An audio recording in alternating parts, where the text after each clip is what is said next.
Hey everyone, it's Peter Kerr from Daydream Nation, and today I've got a very special guest. I've got Alex Winter back to the channel. How are you, Alex? I'm doing good. Thanks for having me back, my man. Fantastic. We are going to talk about Motorhead, and we're going to specifically talk about the 1991 album, 1916. And the premise of today's show, Alex, is this the last great Motorhead album? So before we dive into the songs, the performances, and basically talk all things Motorhead, tell us about your first experience or encounter with that particular album. I was glad you asked me to do this show because this is the first Motorhead album I actually bought in real time, right? I say this all the time. I got into music buying physical media in 1980 with Back in Black and then went from there. So all through the 80s, I'm a heavy metal kid and I'm certainly aware of Motorhead and certainly Ace of Spades, but I didn't have any friends that really were into them. We didn't change, their taste back and forth. But when this came out, I did have a friend who was into them, who owned a independent record store, and he had it in the store, and I picked it up. So this was my first full-on exposure in album format to Motorhead. Excellent. Well, I actually jumped off the Motorhead train probably after Orgasmatron and, left it for a considerable period of time. And got back into Motorhead over the last 5, 6 years. So I was a bit of a late bloomer once, grooving and digging into this 1916. And to be quite frank, I was surprised at the quality, the variety, the experimentation, which we're going to talk about. So, no, I think it's really timely. Motorhead is, look, in some quarters, Motorhead, their stature, their popularity has actually grown since Lemmy, sadly passed on. Would that be fair to say, Alex? Especially in the Oh, States. 100%. Yeah, because in the States, let's talk about that.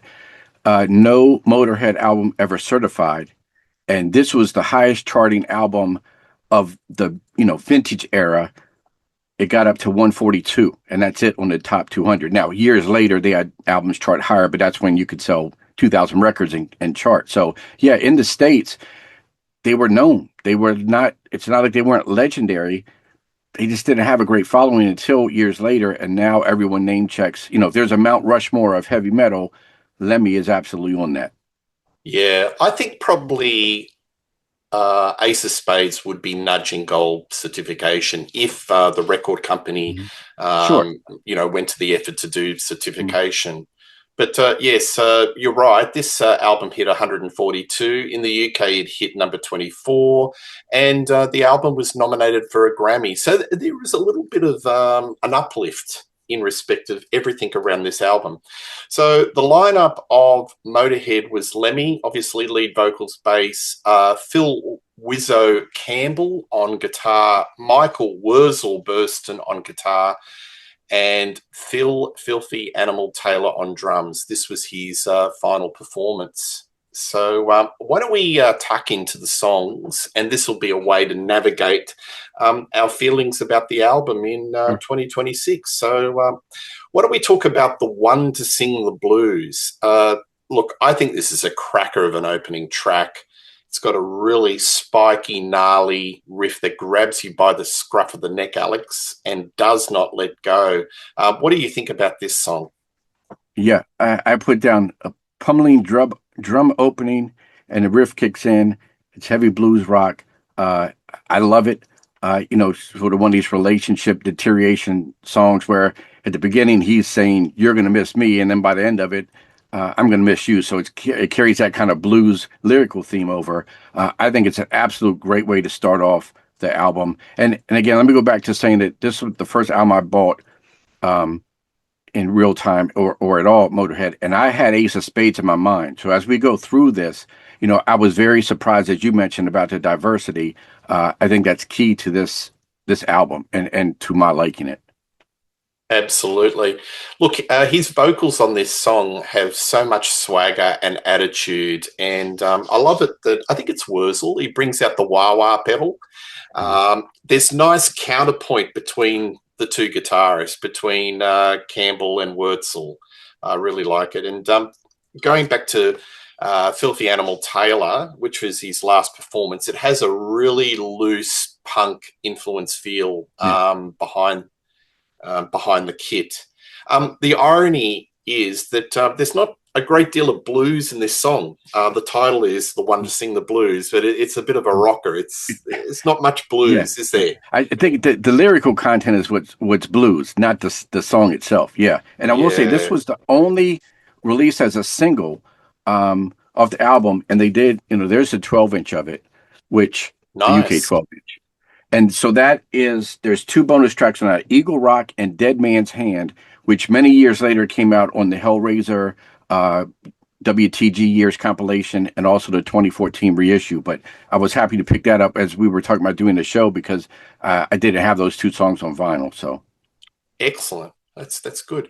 All right, the next one is "I'm So Bad, Baby I Don't Care."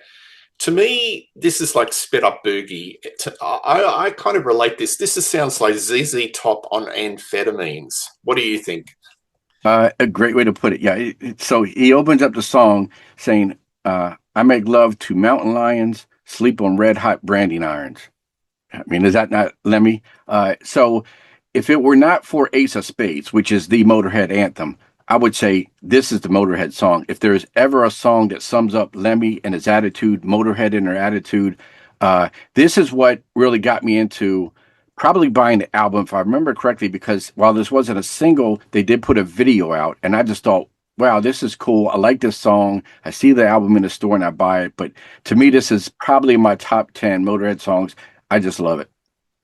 I think his tongue is so firmly planted in his cheek. You can't take the lyrics seriously. I think it's. Mm. I had a smile on my face, Yeah. from, ear to ear the first time I heard it. I make love to mountain lions, sleep on red hot branding irons. When I walk, the roadway shakes, bed's a mess of rattlesnakes. Come on. That's Lemmy. Yeah, that's Lemmy. I think it's a bit of a nod to the 1980s, the Halicon Mm. days, that bit where they were at the top of the metal pops in Britain. I like it. I love it a lot. I think it's a great track.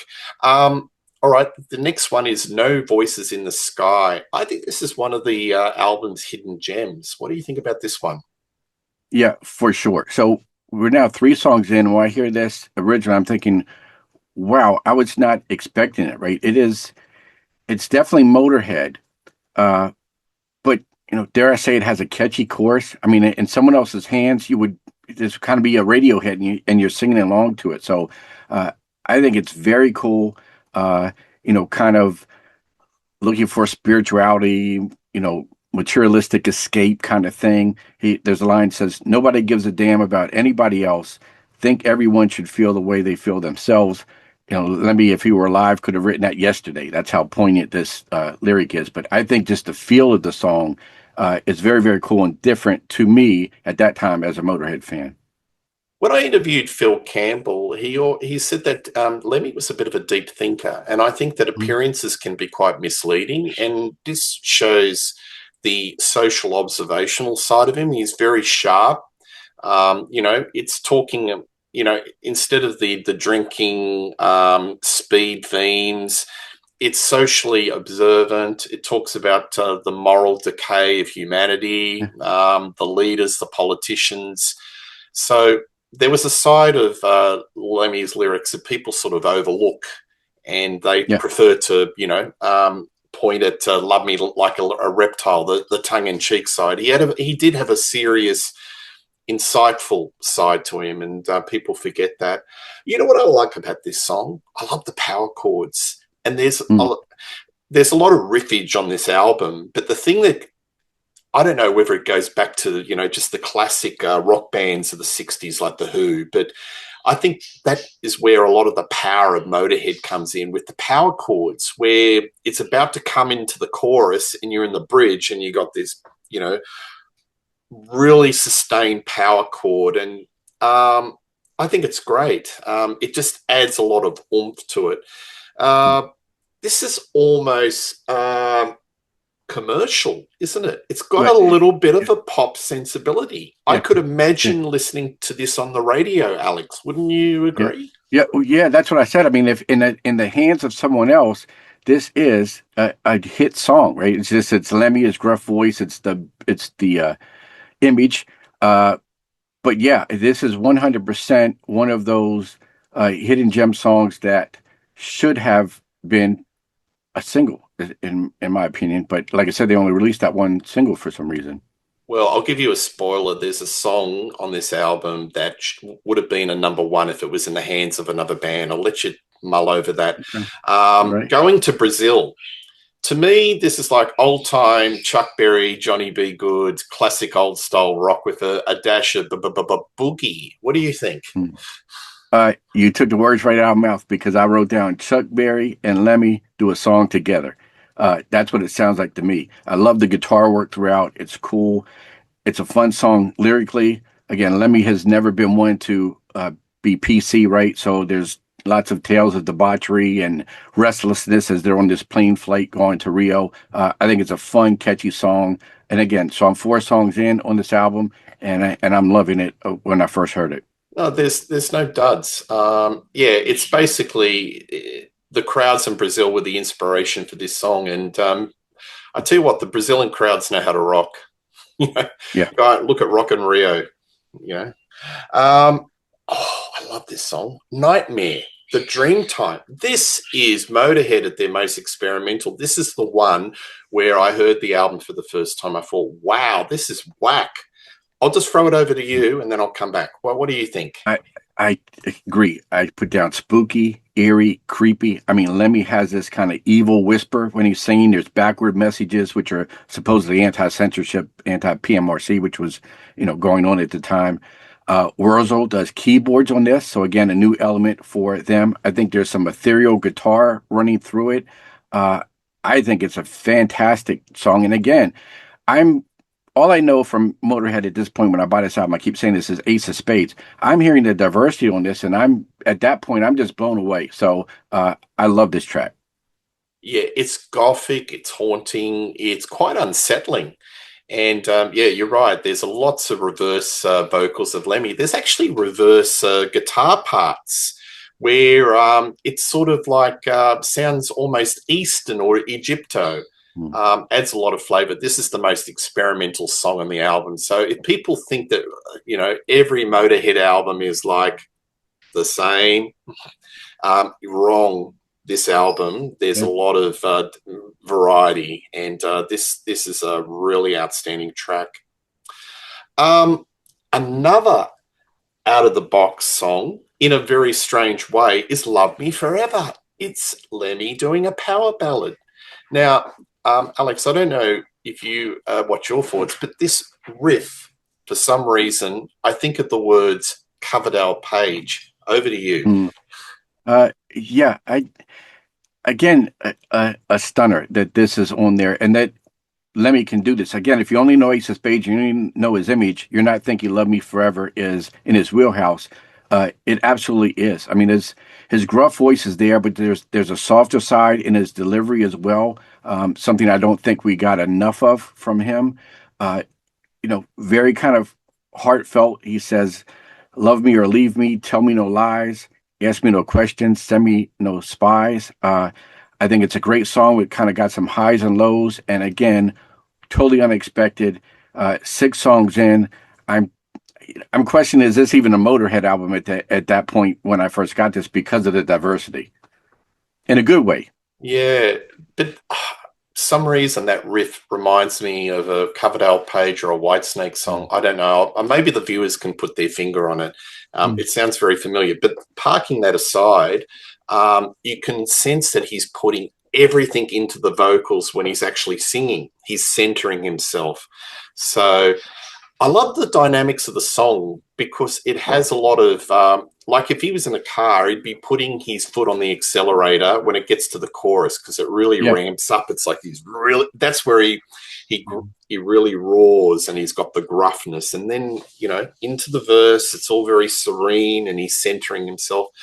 I think if you're used to singing in a particular way, and you're being challenged to sing in a different way, it's very difficult Mhm. because, um, habits are very hard to break. So I think it would have taken a lot for him. And I would have been interested to know how many takes it would Mhm. have taken him to nail the vocal performance to actually get it into that sort of that wheelhouse. It's just completely different to anything that Yeah.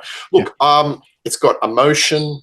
It's raw. It's powerful. I think this is an unqualified success. And again, maybe it could have been a single. I'm not sure. What do you think, Mhm. Alex? Maybe a little bit too. I, I don't know. I think for Motorhead, I don't know how others would have taken it. That the Motorhead fans would be fine with it, but this wasn't going to be Every Rose Has its Thorn, right? As a single, so we love it. I don't know if the outside world would have understood it. Well, 91. What was happening in 91, Alex? Guns N' Roses were ruling the roost. Yeah. Things were getting a little bit ragged. Black Um, Album. yeah, glam metal was not so Hmm. sugary. It had a little bit of edge. Maybe. Yeah, Skid Row, right? A Slaves of Glad was Yeah, 91. So yeah. yeah. I think it was, when hair metal was starting to get a little bit spiky, and Mm. instead of being influenced by Kiss, they were more influenced by Stones, Aerosmith, Hanoi Rocks, the dirty side. Yeah. Maybe, Hmm. maybe. All right, Angel City. I think this is his new home, and it's simply a tribute to the surroundings, the sights, the sounds, the Rainbow Bar and Grill. What do you think? Yeah. So in 1990, right, he moves to LA and sets up basically on the Sunset Strip. So I think that's a good point. I think a lot of that rubbed off on his album too. He's now in the heart of things where not only is hair metal happening, thrash, he's just absorbing all these different sounds and these people he's encountering and fellow musicians and stuff. And it definitely rubs off on this song. Two things I'll say about this song: saxophone and a Bon Jovi reference. Did you think either would be in a Motorhead song ever? Uh, so, but I think it's a great song. It's catchy, lively guitar solos, the sax. And I didn't play this with headphones, but I swear there's piano on that. Am I crazy in No, this? no, In that? no. It goes honky Okay. tonk, mate. Yeah, that It honky tonk. That's where I was headed with that, where, especially towards the end when it's the instrumental part. This is Motorhead honky tonk. Yeah. it is. He goes honky tonk rave up at the end, so you can imagine that Ian Stewart from the Stones, or Dizzy, or one of those guys from Guns N' Mhm. Roses are tinkling the ivories. But I think this song is that he hangs out at the Rainbow Bar and Grill. I've been to the Rainbow, and there are all these like booths, and it's like a rock and roll pizza joint. And you can imagine all these hair metal people, glam metal people are coming to him, and he's holding court. He's got in his Mhm. arms on Yeah. the, and they go, "We love you, Lemmy." And it's like he's assimilating all these influences, and this is the result. Yeah. So this is Yeah. the most hair metal, glammy, referential type of song that you'll hear on a Motorhead album. And yeah, it's just a tribute to the sights and sounds of the Mhm. Sunset Strip. But still unmistakably Motorhead, right? You don't listen to this and say this can't be them. This is them. Yeah. Absolutely. It's the most American sounding song on the album, but it's still Motorhead. It's still got the groove, it's loose, and it's a lot of fun. No. Make My Day. So, again, this is a very aggressive, relentless song. It reminds me of that early peak period of Ace of Spades, Overkill. What do you think? My opening statement is this is 100% Motorhead. So you hit it nail on the proverbial head. Yeah, absolutely. Down and dirty. Nick, make no mistakes. This is Motorhead. This is again. Let me not being PC, where he has a very direct line. Let's go do it in the parking lot. That's Lemmy. The song is Motorhead. Blistering guitar. I love it. Great song. Yeah, I think the most valuable player on this song is Filthy Animal Taylor. His drumming just drives this along. And it's just got the spirit of Ace of Spades, but with that harder, early 90s production. And we need to talk about the production. What do you think of the production of Peter Solly and Ed Stasium? So I know there were issues with Ed, right? He did some things without them knowing, put some instruments in and got booted. Uh, you know, Peter's a solid uh, producer and done a lot of different things from Mountain to, or engineered and produced, I guess, Mountain, Oingo Boingo, Romantics. Um, I like it. I think it's a great sounding record. I think maybe his influences also helped with the Motorhead sound on this because that would explain some of the diversity, or at least the openness to some of the diversity on this. Yeah, and Ed Stasium, maybe he was a little bit more of the grit and the harder edge side of it. But there's a lot of criticism that the sound of this album is very commercial because I think if anyone has to criticize the discography of Motorhead is that a lot of their albums are very garage sounding and very underproduced. And this is probably the most produced album out of all of them, arguably. Wouldn't you agree? I agree, but also let's not discredit the diversity. So I think some of that may be throwing our ears off in that, again, you take a song, if you're just going by Make My Day, I don't think you question the production. But when you have these other elements and flavors, now you're thinking, well, this sounds a little different. So is that the production or is it really just it's the sound of Motorhead evolving? So I think it's a combination of both of those. Yeah, and it goes into the age-old argument: can a bad production tank an album? Good songs are good songs. Good Yeah. arrangements are good arrangements, and that is segues into my favorite song, Romenes, Ramones. Man, I'm gonna jump in before you do, but he sums up the Ramones in 1 minute 30 more than some authors have done with Yeah. 300 pages as a novel. Over to you.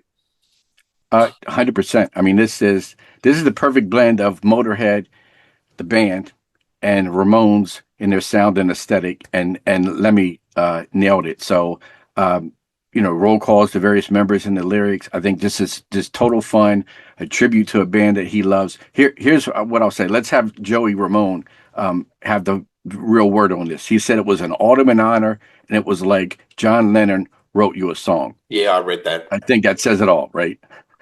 It's just a blast of energy. It's so inspired. It's so much joy. And I love this song. I think it's one of the songs of the album. It's an absolute cracker. And yeah, what a tribute. All right, Shut You Down. Again, this is a bit of a throwback to the olden days of Ace of Spades Overkill. Great gnarly riff. What do you think of this one? Yeah, 100%. Again, you hit it on the head. This is old school Motorhead. In fact, there's even a reference to One Eye Jack versus a reference to Ace of Spades, right? So you have kind of that connection. I think this is a cool song, and it's sort of a song that spells out that the relationship is over in no uncertain terms. I mean, Lemmy is pretty direct about that. So I think this is one of those songs that is, like you said, classic Motorhead sounding. Not much more to say. Yeah, again, the power chords in the bridge to the chorus, just adds so much weight to these songs. I mean, it's a straight ahead rocker that kind of gets overlooked, but boy, if this is a deep cut, it's a pretty strong album, isn't it? There's no real Yeah. duds that we've identified thus far. Mm. So No. I want to, we'll finish up by the last song on the album, and I think this is almost Lemmy's masterpiece, 1916. I'll throw it over to you, and then I'll chime in. What do you Yeah. think of this So song? this is about a battle in World War One, right, in which 19,000 Englishmen were killed before noon. And when I say Englishmen, you can really say kids, because that's what it's about, a 16-year-old and this very tragic um, battle that's playing out. So I think the kind of keyboards at the beginning set the tone. This kind of military drum beat comes in, and then, like you said, Lemmy in full emotion comes in, kind of his mid-range vocal delivery, and what a performance. And I'm not saying he's Dio, right? Dio's Dio. Lemmy doesn't have that, but there's you can have a range in your emotion and how you use your voice, and he does that on this, and it's needed because of the subject matter. I think it's almost cinematic in ways. There's cello on this, supplied by James Hoskins. Uh, a brilliant song, emotional song, powerful song. And sometimes I have an issue when a song like this, a slower song, kind of ends an album. Not in this case. To me, this is the perfect way to end this album, in which Motorhead is saying we're still Motorhead, but we're giving you something different. And to end on this is just a powerful statement to me. Well said. It's melodically perfect. The production is not overwhelming. It shows restraint. It's emotionally powerful to match the vocal. And I think it's one of his greatest songs, which, ironically enough, is a ballad. It's emotional, it's raw, it's heartfelt. Um, I reckon if this got released as a single in the UK, it would have gone to number one. Um, and, I can imagine, I was thinking, maybe it's because of Motorhead and the association with, Ace of Spades and Love Me Like a Reptile and all that sort of the new wave of British heavy metal. But if this was sung by the Pogues, for example, Mm. straight to number one. Yeah. You know what I'm Hmm. saying?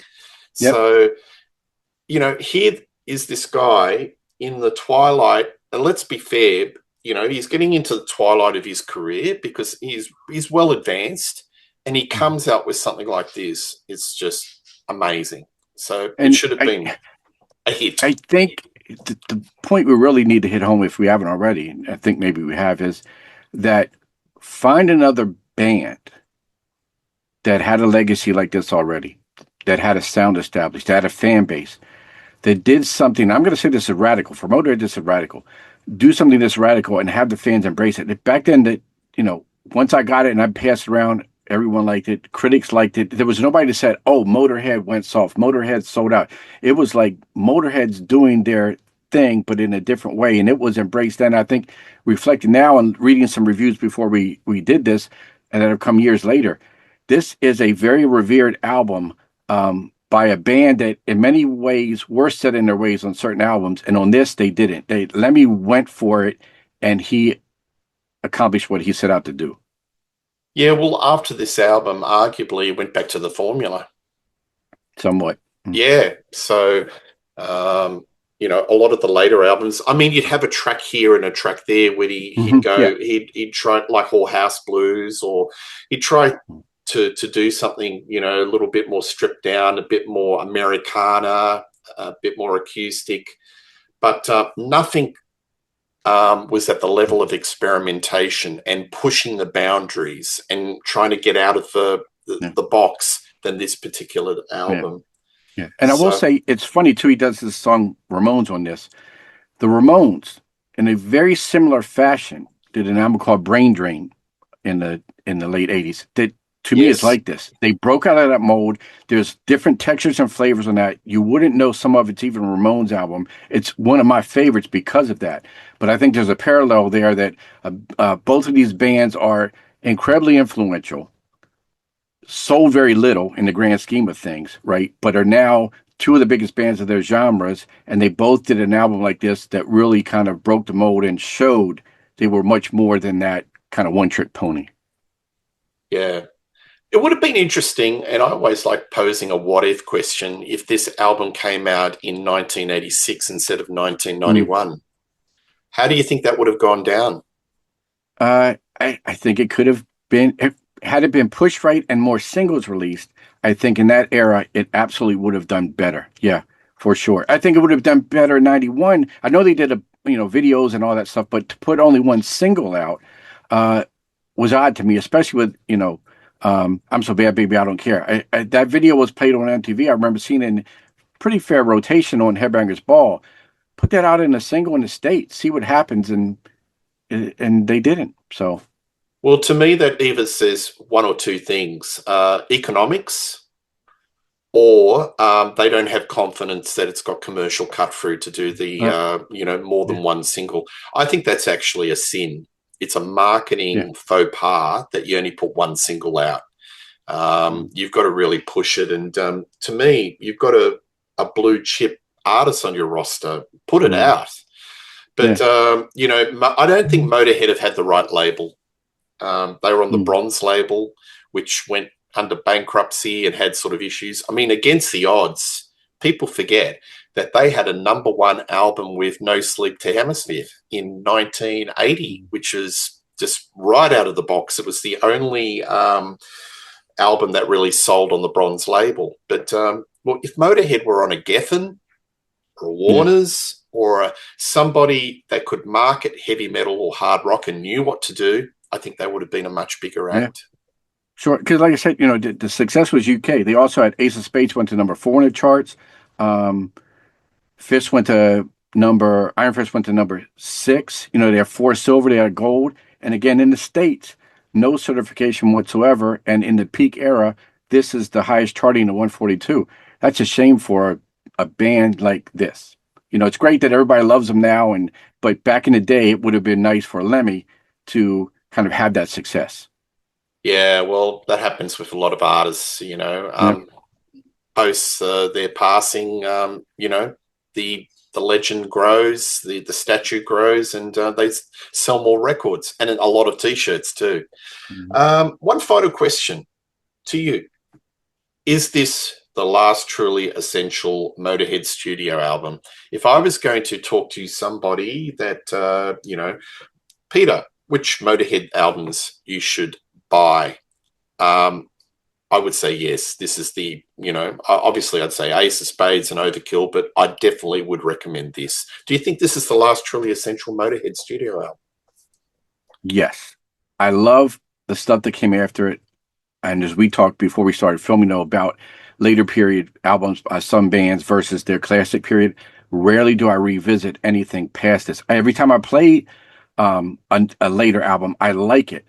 But if you have the earlier stuff and you have this and you are not crazy like we are with a collection like this, then that's good. I do think their later stuff is worth exploring if you're a big fan.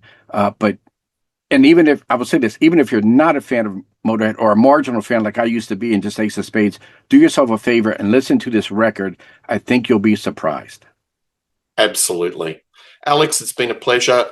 Please like and subscribe to Rock Daydream Nation. Tell us what you think of this album. And Alex and I will be doing a show just around the corner. All the best and cheers.